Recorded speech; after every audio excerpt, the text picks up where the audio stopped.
Hi. What's up? How are we feeling? What time is it right now? It is currently 11:41 p.m. in Munich. Here's what we're gonna do. Okay, it's gonna be fun. So, Having a ball. And then you get into this field, and it's 5-10 years later, and then you're like, wow, I hate this. Like, I love my dad, but for a while, he was saying, let me know when you're ready to get a real job. it has a reason why you're inspired by that, because there's something of you that's drawn to it. And if you don't ever know who you're talking to, go to the concert, say hi to the person, do whatever it is, because who cares? So I'm gonna do the intro in German. Okay. If you want, you can just copy me and also do an intro. Say what I said. I speak as much German as probably a newborn baby. Perfect. So, I think the intro could work. okay. Try my best. Willkommen bei Bisschen Psycho für ein bisschen mehr Klarheit. Schön, dass ihr wieder da seid. Your turn. Willkommen bei Bisschen Psycho Willkommen bei Bisschen Psycho. für ein bisschen mehr Klarheit. Schön, dass du wieder da bist. Ich habe heute zum ersten Mal einen Podcast-Gast mitgenommen. Premiere. Erstens, weil Podcast-Gast Aaron. Zweitens, Videopodcast hat es auch noch nie gegeben. Deswegen Doppelpremiere, weil Video und Gast. Wir schauen, wie das heute klappt.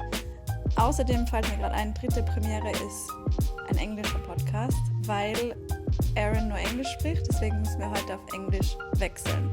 I said we need to switch to English because you only speak English. Thank you for being here, traveling all the way to Munich for Bisschen Psycho. That's a crazy commitment. That's exactly why I'm here. Came for one day and I'm flying home tomorrow. It is currently 11:41 p.m. in Munich. Yeah. We're a little late to the podcast. It's okay. We made it happen. We've been talking about it for 5 days maybe. And it's our last chance because Aaron's flying back to California tomorrow. So we're making it happen now in the middle of the night. Yeah. Sadly, I'm leaving Europe, but gotta get home. Wish I had a job that I could just make money and close my eyes and go snowboarding and whatever. But anyways, besides the point. One day. One day. We'll get into that later. Okay. Touche. Maybe a little background story on why we know each other, who this is, and what brought us here. To Munich. To Munich. Yeah. In general. In general. So when I was an au pair almost 10 years ago, Time Ouch. flies. We're met 30. Aaron in California. My host family lived in California. I was there for a year. Aaron is from California, so that's where we met. And we've been friends since then. We see each other every year. I go back to California. And this is the first time Aaron came to visit me. It's been a long time coming. Yara would come back to California, see the host family, go to Hawaii, do all the amazing things that California has to offer. And every time I see her, I'm like, I'm coming at some point. Or I think I might say, I'll be there next year or something. And now 10 years later, I'm like, okay, I finally just need to go to this place and see what it's all about. And I loved it. 7 straight days. We tried to do something every single day as long as my jet lag would allow for it. Some nights I slept 3 hours, some nights I slept 4 hours. But, when in Rome, as we say, when in Austria. Yes. Just gotta have make to the most of it. Have to make the most of it. We did. We did. Till the last day, today, about 8 hours ago, we were still on the piste. Yeah. Skiing and snowboarding. Ishkol, if you haven't been to Ishkol. So fun. And it was just a super good time. We went ice climbing, we went snowboarding, a couple different resorts, and then what did we do? Like the second or third day I was here. Oh, we went ice skating. Yeah. What's the lake called? called? That was the first day. Pibogase. Yes, whatever you just said. We went there. Yeah. And that was fun. It was fun. You ice skate on the lake and you hear all these crazy cracks because the ice is shifting or melting or I don't know. Have you ever ice skated on a lake before? Or is this... Yeah. In Banff. Okay. But Banff, it was like 0 Celsius or I don't know. I can't convert Celsius to Fahrenheit, but in Fahrenheit, it was like 0 degrees, almost -1, 2 Oh, Fahrenheit. It was yeah. freezing. Yes. Like our eyelids were freezing shut.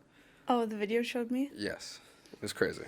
Okay. It wasn't that bad of an experience here. No. Or bad, it wasn't bad, but No, it was not as cold. It was not as cold, yes. Yeah. Nice. So yeah, we did that and a lot of snowboarding. You met a lot of people. Erin is very extroverted So was compared Yara, to me. but she's undercover. Only some people get to see that part.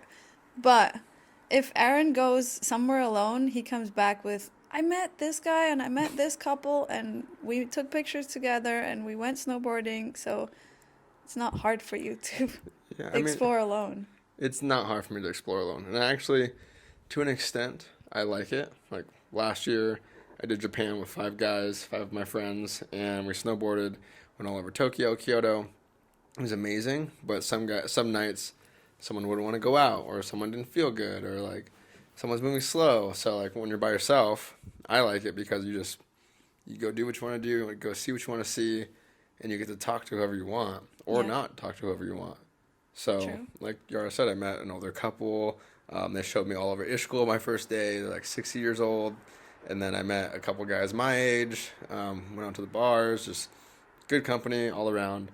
Innsbruck, I'll be back. Nice. What was your favorite interaction of the week? Oh, man. I think meeting an acquaintance of Yara. It's a guy named Patrick, or Patty, whatever you want to call him. I think his mom only calls him Patrick, but I've been calling him Patrick all week. He owns a company called Just... Feels like. Feels Like. Okay, I was wrong. Without the just. Sorry, Patty. Feels like. It's a company called Feels Like. It's for athletes. They rub like a lotion on their knees for before they warm up, or it's like a recovery lotion. Anyways, we just, we're the same age, and we grew up listening to the same music. We did the same sports. We still do the same sports. He's from Cologne. I'm from the U.S., so it was just a really cool experience. And, coming all the way across the country and then meeting someone so similar to you is fun, Nice. Big love story. Big love story. It's going to go To you, down Patty. in history.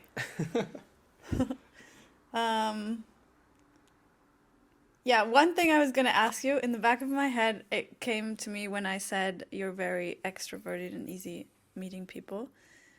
What would you say as an advice if people like travel alone or trying to meet friends on how to just meet people or approach people? That's a good question, because I think it's even hard for me to like, okay, yes, I'm extroverted and I do all these things, but still sometimes it's hard for me to say, hey, or nice jacket, or what kind of coffee did you get that looks good, or what's that dish that you're eating. Mm-hmm. But I think advice that I could give is just, who cares? Yeah, I know. Just like if you see someone that looks good, or that has the same snowboard as you, or that got a drink that you want at the cafe, like what's stopping you from just saying, hey, what is that? Or dude, I like your shoes. What kind of shoes are those? And then that starts up a conversation. Oh, those are skate shoes. Oh, I skateboard, or I BMX, or whatever it is. And then who knows where it can go, and you don't ever know who you're talking to. Some people might think like, oh, that person's looks better than me, or whatever the thought may be. But they can be the same person as you, or they can be the CEO of a company and they can be super nice. Mm-hmm. And you just met a CEO of some company, and now the dude's inviting you to dinner with his family, or to Ishkul, or whatever, Or he looks at you and says, don't talk to me. Yeah. And then you go about your day, and then that's it, So if you don't do whatever the thing is, saying hi to people, talking to people, meeting people, then you're going to walk around by yourself, which some people might be okay with. But I think in the back of your mind, you're going to regret, think, dang, I should not have, or I should have said that, or I should have talked to that person, or I should have said hi. Yeah. So don't be fearful. Also, the topic we were talking about earlier, that our brain makes up the worst case scenarios way easier than best or good cases. It's going to be like, what if they react in a certain way, or what if they don't answer, or what if they're not nice? And then usually it turns out totally different, and people are nice and open. And Yeah. Well, one thing we were talking about the other night was going to concerts alone. Yeah. Remember that? And I just asked Yara, I was like, hey, have you ever been to a concert alone? And she said yes. And I think you had a great time. Yes. But one thing that we brought up was, okay, let's just say Munich, LA, Innsbruck, your favorite artist is coming. None of your friends can go because they work the next day or that night, and you really want to go. Mm-hmm. But you're thinking, wow, I don't want to go to a concert by myself and be embarrassed or whatever it may be. But how many times have you gone to a concert and looked around for people by themselves and thought, hey, that guy's a loser because he's by himself? Yeah. Never. Yes. You know? So, like, talking about the fearfulness, like, go to the concert, say hi to the person, do whatever it is, because who cares? Mm-hmm. And just, it's as long as you got it out of your system, oh, I'm happy I did that, even though I might have failed, or you don't fail. Yeah. Yeah, so, like, there's this quote that I heard that says, I'm going to butcher this and not get it right, so I'm paraphrasing, but it's the only fear that you have is of fear itself. Mm-hmm. So you are fearful of fear. Yeah. But if you can get over the fear of fear, there's only beauty on the other side of that. Mm-hmm. You need to fight the fear. It's only in here. Yes. What I was going to say earlier, though, I also think that it's different in California than it is here. I don't know about here in general, but a lot of people in Austria, because I remember when I came back from the States, and we talked about this with Vanessa the other day at dinner. Yeah. It was normal for me to be like, oh, I love your dress, or I have a good day, I don't know, how are you doing at a store or whatever. And friends told me, you don't do that here, like, it's weird. People look at you weird, and why is she, like, giving me compliments, and I think it's different, maybe not all over the States, but in California.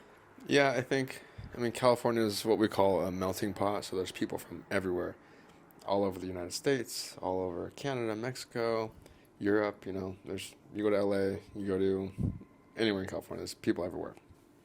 So I think you're right, like, it's a culture thing out here, but I still think, like I think I asked you this, how are you supposed to hit on girls or guys, if you can't tell somebody, hey, I like the way you look. Yeah. And they're going to think you're weird for it. But I think even if the culture is, hey, don't talk to me on the street, or don't talk to me in a bar or at my place of work, I still think people feel that, like, I don't know, in my opinion, people still feel like, hey, nice headband, or whatever it may Thanks. be. Yeah, you're welcome. It's white. It's pretty simple. Basic. Appreciate it. I don't know. My opinion is, I just think whatever that feeling is, jump through that feeling and just go for it. Okay, I like that. Yeah, because why not? So that was the answer basically to the question of Yeah, long. I think I gave extrovert advice. I think I gave a long roundabout answer to that question, but I hope I like it. Someone gets some kind of a reaction from it. Yeah. Face your fears. Face your fears. Talking about fears. I'm scared. Did you ever fear that you picked the wrong job? Did I ever fear that I picked the wrong job? Oh, did you ever fear that you would pick the wrong job or career path? Okay, so did I ever fear that I picked or would pick the wrong career path? Yes, I have. And I think a lot of people do, because you go to school, you do all this studying of psychology or, business or whatever it may be, diets, food, nutrition, and then you get into this field, and then it's 5-10 years later, and then you're like, wow, I hate this. I don't like who I work with. I don't like my company. I don't get paid enough. I wish I did something else. Yeah. So with my career path, my parents were police officers in Los Angeles, and ever since I was a little kid, that's all I wanted to do, is be a cop. And in the States, right at 21, you can apply, and if you are accepted, and there's an if, then you can go to the police academy and you become a police officer. Can I interrupt? Yes. interrupt me. Why did you want to be a police officer? Do you remember the picture you had of police officers, what the job would be like? I just, yes and no. I think growing up, I saw them as like superheroes. Like my dad was a superhero. Yeah. He carried a gun Yeah. and, worked in LA and fought crime. And I thought that was really cool. Uniform and had the police car with a computer inside and the SWAT truck and like you see on TV, Yeah. And I just loved that. And I think as a young boy growing up, I liked bikes, I liked cars, I liked gear, and it's just followed me to even now. Like I like that kind of stuff. Yeah. So, and then I think also like within police culture in the U.S., which has a very negative light right now, sadly, but it's not all cops. There's only some cops that are bad. That's beside the point. But I think the camaraderie, it's like brotherhood. I played hockey growing up, and when I would go to the police station and see my dad with his friends and just see the other officers, it's like they're all brothers. They're all going into battle, into this job where not a lot of people like them. They're all doing it together, and it's for the greater good, for lack of better words. So that's what I enjoyed about it. Sorry, I interrupted your glass of water. It's okay. All right, got it. It's just interesting to me to see the point of view of the younger self. And my second question will follow later. Continuing from that, yeah, always wanted to be a cop. 21, it was my turn to apply, follow my father's footsteps. And my mom also worked for the police department too. She was not a police officer, but she worked as a civilian within the department. I went to apply, and during this time in my life, I worked at a cafe in the U.S. that's famous called Chipotle. I don't know if you're familiar. You're familiar because you've been to the U.S., but I don't know if the viewers will know. But I worked there for maybe 14 months and got fired for being a low performer. And they were saying I was on my cell phone too much. Or I don't really remember exact details back then, but I remember getting fired. I was super upset. Went home, called my dad, and he's like, hey, you don't have to serve food for 8 hours today. So, like, That's a win. yeah, be happy. So then I thought, hey, let me go apply to these police departments and see what happens and follow my dreams. And they all disqualified me. And they don't tell you why, but I can only assume it's, hey, this young kid got fired from this restaurant. Now, 3 months later, he wants to be a police officer. No way we're going to hire this dumb kid that got fired. So that's what I think happened, but it didn't work. I applied to 3 departments and didn't work. So from there, I was always into photography, filmmaking, had a GoPro, filmed my friends snowboarding, mountain biking, surfing, whatever it was that we did outside. Always? Because you Always. said always, as in how old were you when you first got into cameras and filming? I was probably maybe in high school, so I was in high school from 14 to 18, so 4 years. And I took a GoPro everywhere. When I got my driver's license, filming my friends in the car, me driving, us going to eat. It was just a fun thing that I did and took everywhere. And then that translated to sports, helmet cameras for snowboarding. I remember I was on the news one time. It snowed at our local mountain. And the local news channel was there. And this mountain doesn't typically get powder. And I just did a powder run. And again, I'm like 15 years old, or probably 16. And I'm in the lift line, and the news reporter's like, hey, was that GoPro on when your last run? I said, yeah. He says, can I put it on the news? I have the photo of me. It says my name, Aaron Trump, and I look like a noob. Can we insert that? We can insert it, yes. Cool. And he said, can I put the footage on the news? And I said, yes, only if I can be on the news. Like, you have to interview me. And he's like, okay. And we would say botched. Like, I ruined the interview. I was like, yeah, dude, I went through the trees, I like going fast, and then they cut it. And then back then it was Facebook. Do you have that video? I don't have the video, no. I can probably maybe find it. We'll see. But I had people messaging me on Instagram or on Facebook back then saying, dude, I just saw you on the news. People I haven't talked to in years I played hockey with way back in the day. Anyways, besides the point. Again, took the GoPro everywhere. And it wasn't until somebody in high school, it was actually the school security guard I became close to the security guard. She had a daughter who was like maybe 30 at the time, and the daughter was getting married. And I had another junky camera that my dad gave me. And she said, hey, I know you really like videos. My daughter's getting married. Can you film her wedding video? And I had just got my driver's license, just got this new camera my dad gave me. And I was like, yeah, sure. She's like, I'll give you $200. And I said, wow. And at the time, just got my driver's license. And I was like, wow, $200. That's a lot. I will do it. For that age? It was the worst day ever. It was like a 10-hour day. It was hot outside. I was sweating, running around. My camera batteries were dying. I didn't have the right audio equipment. They wanted to say their vows. It was a disaster. Mm-hmm. But they said they liked the video. They could have been lying. Who knows? But ever since then, I was like, wow, okay. People will pay money to have videos taken, films created, photos taken.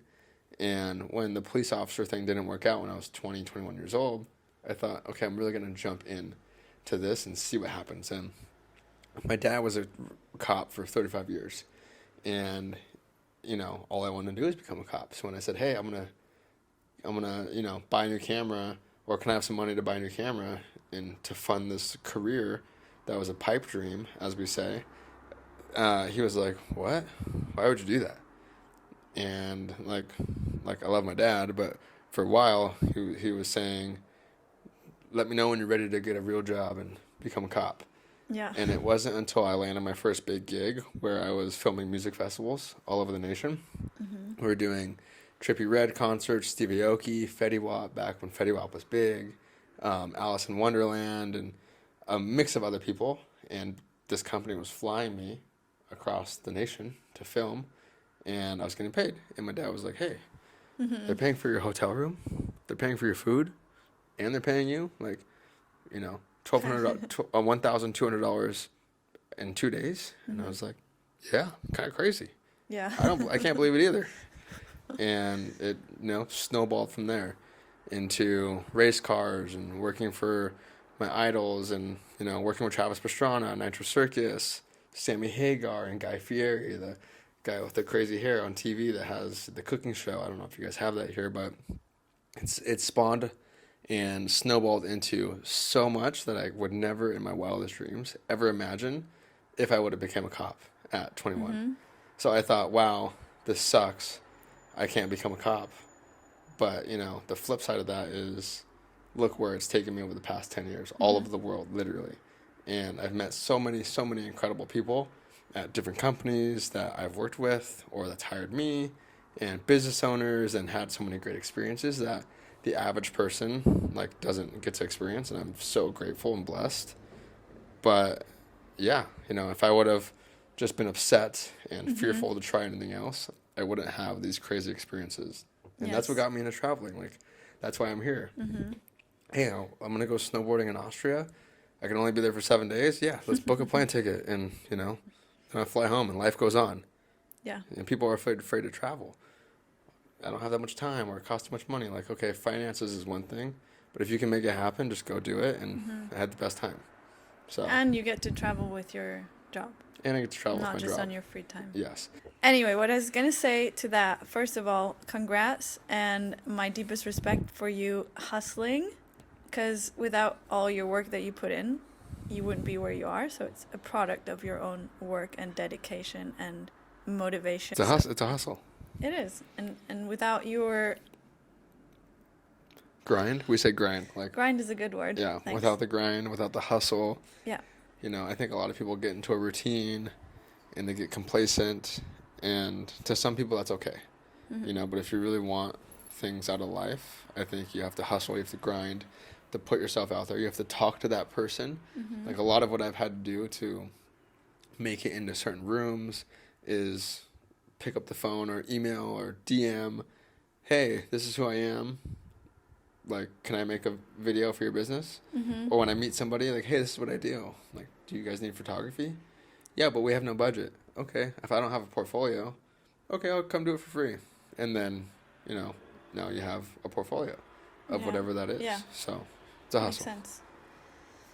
Yeah, especially if you're self-employed and trying to build something versus, I know, how different would your path have been if you went to police, get employed and stay there, versus how much have you learned about yourself and how much has your personality grown through this path that you've taken, starting something from zero and now looking back out of all the things that you've done and accomplished?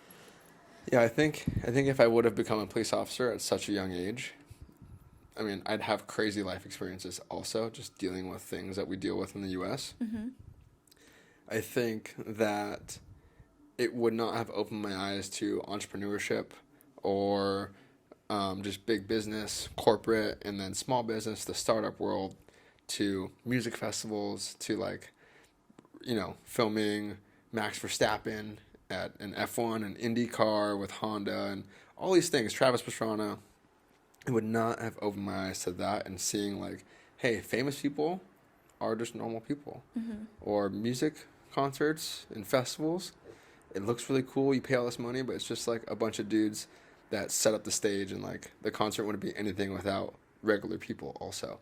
Or the music producers are just also regular people. It's opened my eyes to what is possible when you really set your mind to it, because I'm filming people who started businesses, who are normal dudes and girls, Mm-hmm. who just took a chance and they capitalized on that chance, and now they're doing something great. True. And crazy, and they're making money to support their family, and they are living out their dreams, Mm-hmm. and while I'm living out mine. Yeah. So So you got re-inspired by all the people that you worked with. totally, 100%. Some jobs you take just because you need to make some money, and it's the whatever, like filming for this table company or whatever, that Mm-hmm. they need photos of their table, but Doesn't inspire you as much. it doesn't inspire me. But talking about inspiration, some jobs inspire me and some other jobs don't inspire me.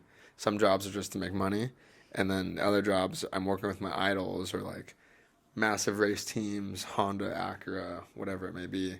Let me actually backtrack a little bit.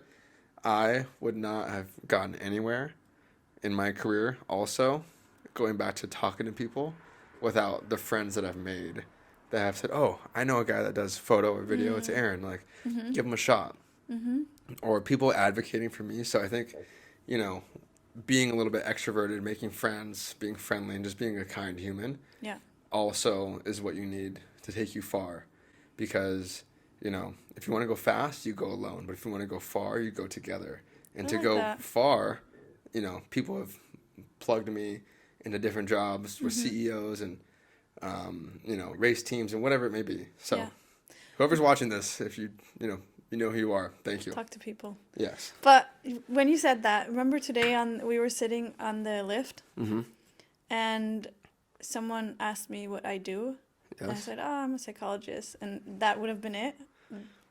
And Aaron's like, tell them what you do. He's like, tell them what you actually do. Yeah, so okay, let me hold on.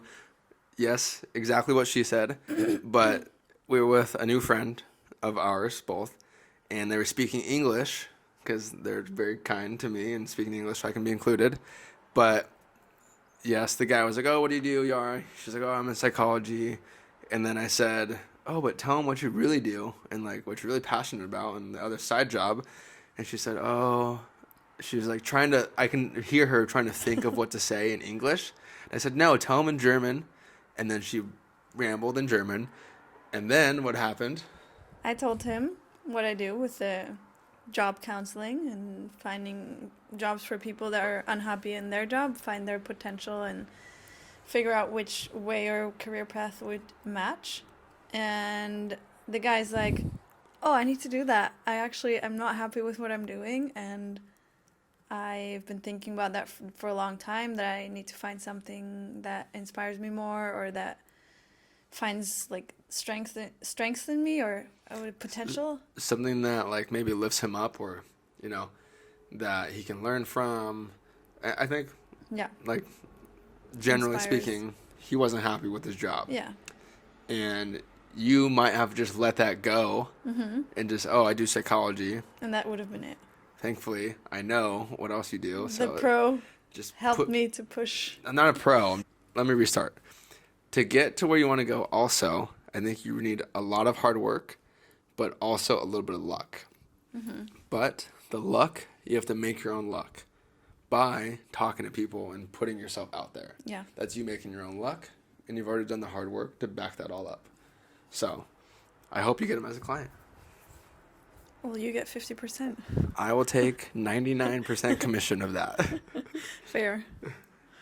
Other thing I wanted to talk on is the other day we had this topic of changing career paths, trying different jobs, and you told me about this guy that you heard on a podcast or some interview. I remember this. Can you tell the story? I think it's interesting. Yes. So I'm also a big fan of podcasts, and I like to listen to a lot of military podcasts in the U.S. about guys that are Navy SEALs and Green Berets, Special Forces. They typically work hard. They have a lot of problems, and it's just them coming out of like working hard in the military, having this amazing career, coming home, not having a purpose because their purpose was the military.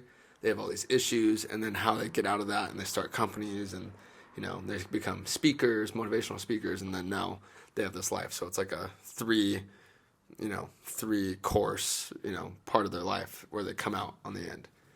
And anyways, they talk a lot about this guy named Johnny Kim. Johnny Kim was a Navy SEAL. He was in the Navy, let's just say 4, 5, 6 years. In the U.S., you can go into the military at 18 years old, and that's what this dude did. Became a Navy SEAL, which is, for the U.S., the tip of the spear. Those guys are the highest level, some of the highest levels of military. Got out of the Navy, went to become a doctor, and I think to become a doctor you need 8 years of university, which is a long time. Became a doctor, and then after he became a doctor, he went into the NASA program. I forget what NASA stands for, but I hope you know what NASA is. Yes, I know. International Space Station, rockets, whatever. Yes. But he spent 365 days on the International Space Station as an astronaut. So crazy. So his entire career, or his entire life, is Navy SEAL, doctor, astronaut. And he said something that really resonated with me. And that was, I want to live multiple lives within my one life. Because if you think about it, people live 60, 70, 80, sometimes 90 years old. When you're 60, 70, you're retiring. And for, a good chunk of the middle portion of your life, you do one job your entire life. And I think maybe back in our parents' day, that was acceptable. That's just what you can do. But now with social media, with phones, technology, the internet, you can do so much. Yeah. And that's how I want to kind of live my life, is live multiple lives within my one life. Also, what I think is cool about that, first of all, any job or in general things that you think of in your mind, like let's say a job, think of being a teacher. You're going to be teaching kids this and this, but in theory it's going to be total different than being an actual teacher. So I feel like anything that you think of you would want to be, you would have to try to find out, first of all. Second, I think once you're in that job, you figure out, is this something for me or not? Plus, you'll find personality traits about yourself that you didn't know before. I'm sure this guy, when he was working as a doctor, he didn't see himself as an astronaut. Finding things about himself as an astronaut. Yes, astronaut, yes. Astronaut. Like different personality traits in different jobs that you figure out about yourself once you're in the job. You wouldn't figure that out before. So totally, you don't know what's going to happen until you go through it. So going back to what you were saying about, you can, once you get into a certain job, your personality traits can change. You might not like it, or you can grow as a human. And I think if you want to do a certain job, specifically, like if you want to do anything, but specifically talking about careers, yes, go do it. All it is time, and you can't get time back, but at least you can say you tried, you did it, and you either grew as a person or you had some bad experiences, and that's life. Sadly. Not sadly. Like, I think it's for the better. Even if you do have a bad experience, you grow as a human. Yeah. No matter what. In some way, shape, or form. Lessons. Yes. Lessons will be learned. The other part that I wanted to throw in is, you know how sometimes you see things, you see people, you see jobs, and you're like, oh, I think that's cool, that inspires me. I think there's a big part about if you feel inspired by something specific, it resonates with you, it's something that you should follow also.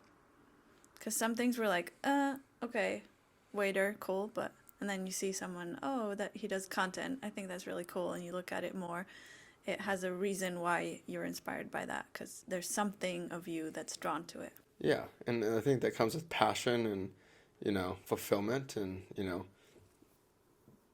when you're interested in something, you want to go try it, you want to go do it. And like another thing that I just thought of right now, I don't want to be 80, 90 years old on my deathbed and think, dang, that one time I went to Austria and Yara's brother offered me to go ice climbing, and I said no. Oh, yeah. Because I was scared, and I never went back to Austria to ever go ice climbing ever again.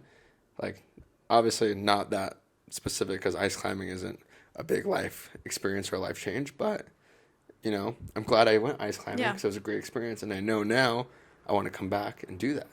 The saying yes part. Saying yes. Yeah, props for you for saying yes to ice climbing. It was exciting. Thanks for taking me. You're welcome. About.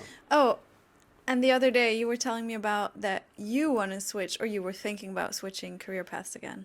Yes. So again, I wanted to be a police officer. Didn't really work out, which, okay, it's okay. Have been doing photography and filmmaking for about 10 years now. I just turned 30 last year. Before I turned 30, when I was 28, maybe 27 too, I told myself, if I still feel like I want to be a police officer and have that passion and thoughts about it and interest, like we were just talking about, I'm going to go do it when I'm 30. Because now, 10 years I did content, traveled, photography. Now, content doesn't fulfill me anymore. It's exciting. I've done amazing things, but a race car is a race car, and a dude doing a backflip it's to me, it's whatever. You look it up on the internet, and it's like, okay, cool. Don't get me wrong. Those teams and those people have put lots of hours of dedication into it, but filming it and creating content is just, it's not fulfilling anymore. So when I get fulfilled, that I've realized, and I've had to be really like cognizant, we say, of this, or really thoughtful of it, is when I'm at a race or I'm somewhere and somebody needs help. The old lady or the kid needs help finding a seat at the concert or the racetrack. Or my team, camera's dying and, needs extra batteries or needs some kind of solution. That's where I find fulfillment, is helping somebody solve a problem rather than filming a race car. So, again, I told myself by the time I turn 30, if I still feel this way, and to me, going back to my father and him being a superhero and, cops just helping people, the way I think I can help people directly and that will fulfill me, and I don't know if this is true because I haven't done it before, is being a police officer. You call 911, you're not calling to say, hey, I had the best day today. You're calling to say, I just got in a car accident, someone beat me up, whatever it may be, and I want to go help that person in need. So I've figured that out over the past few years, and I'm going to go try to be a police officer and see what happens. And it might not work, and if it doesn't work, that's okay. But at least I can say I'm trying to do that again. Yeah. So trying to follow my passions. That's exciting. Trying to live multiple lives within one life. Yeah, I like that. So stay tuned. We'll stay tuned. Yeah. We'll give updates on where your path Weekly goes. Updates. And last thing we were talking about so we were driving from Innsbruck to Munich tonight. We had a 2-hour drive. We were talking in the car. We should have recorded that too. It was podcast worthy content. Yes. But one thing we talked about was that how jobs should be have one part has to be purpose and one part has to be challenging. What parts would you say give you purpose and what parts are challenging for you? In photography? In photography, and what you think about what it would be as a police officer. So I think, one, being a police officer is very challenging. And, I have never been a cop before, so I don't 100% know. But just from understanding my family and friends that have been police officers, you know, you deal with people, and that's a challenging thing. People in distress, people in need, and that's just a hard thing to do. But on the other hand, when you kind of solve their problems and help them get through whatever bad problem they're having, that's very fulfilling. I think also the challenging and growth part about that, what you just said, is you need to, as a cop, I think, I'm not a cop, but I would think you'd also have to come up with solutions. No, you're exactly right.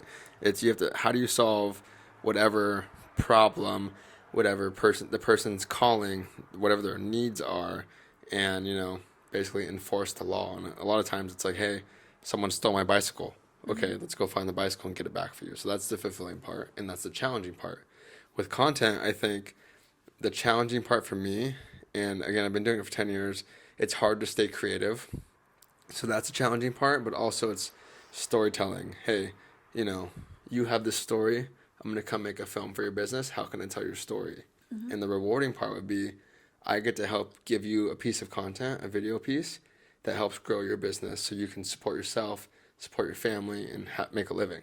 Yeah. So it's very interesting. But, you know, again, where I find fulfillment is helping people. And I think this content stage of my life is coming to an end. Maybe. We'll see. And I'm looking for something new. And being a police officer is one right off the bat where I think I can go make a difference. Two total different worlds, but I see that both brings their challenges and brings you growth and purpose.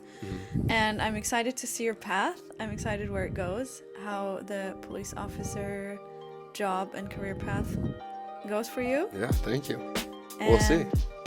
Thanks for having me on this podcast. It was so nice talking to you. Tell my story. I know. You were our first podcast guest, and it was fun for me to just do the question part and let someone else talk. I think it's inspiring to hear other stories and other perspectives. So thank you for sharing. Thank you for being open. Of course, my mouth is dry from talking so much. It's good. That's a good sign. Yeah. And yeah, last day in Germany or Europe in general. Yes. Back to the US tomorrow, and I'll be back. Any last words? Summer 2027, Austria. Innsbruck. See you there. I'm going to do our outro in German. Okay. Podcast is coming to an end. Das war's mit Bisschen Psycho. Für ein bisschen mehr Klarheit. Schön, dass du wieder eingeschaltet hast. And that's it. All right. See you next time. Good night. See you next time.